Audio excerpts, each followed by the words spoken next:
can learn from them. If I had a board member tell me one thing, I'm just like, they're a board member.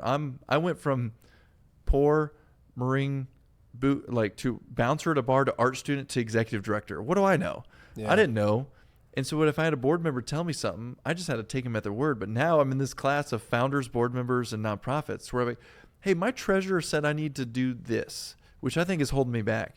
What do you say? And they'd be like, oh, you can talk to my accounting department. I talk to them.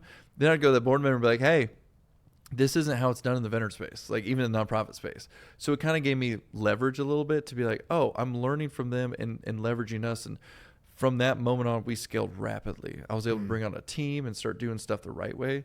Because I was doing the old school way where we talked about that. It was like, you just assume you're not supposed to take a salary. I didn't think I was supposed to take a salary. I was going broke. I was putting myself into debt. Every girl I dated was like, it was ruining it because I didn't make money. And I was just like, this is my sacrifice. This is what I need to do.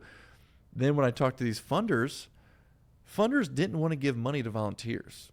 Could you imagine if you had the option of giving someone who ran a podcast studio $75,000 and you're going to make sure that you have this whole thing lined up for an entire year and you know that they're taking money as a salary? Or would you give it to a volunteer who kind of runs a boutique and assume that they're going to be there the entire year for you? You're probably going to think the person who takes a salary is going to be there for you if you give them the money. And the volunteer might have some reasons why he didn't show up. Well, I just volunteer. I don't take any money. Like I use it to rent the studio. I don't take any money. So you can't blame me. Like that's the mindset that donors have on the highest level. So when I met with Wounded Warrior Products team, they're like, yeah, you don't make enough for us to actually give you a grant, which sounds counterintuitive. But when I realized that it's because they don't know me. They did now. They're like, actually, now that we know you, we're going to give you money because we think your programs are awesome. They're successful. And you work like you're working. I was working like 80 to 100 hours a week.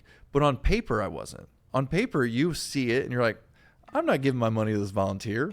Like he's going to make excuses why he's not getting stuff done. So there's a huge disconnect in that. But the moment I started paying myself a salary and I started paying the two guys that were with me a salary, all of a sudden we went from helping like 18 veterans to helping 100 veterans. I was like, oh, that was weird. And then we started bringing in someone else. And now we're at like 1,200 veterans a year now with a team of like 10 people doing programs in 19 cities, 14 states, Puerto Rico. And that wouldn't be the case if we were an all-volunteer organization because you can't have everyone sacrifice their own lives for everyone else because we would stay at the 30 veterans served. If everyone was sacrificing their lives, they'd have to get second and third jobs and not be able to actually support veterans. And so there's kind of like this misconception in the nonprofit space when they start seeing people make money.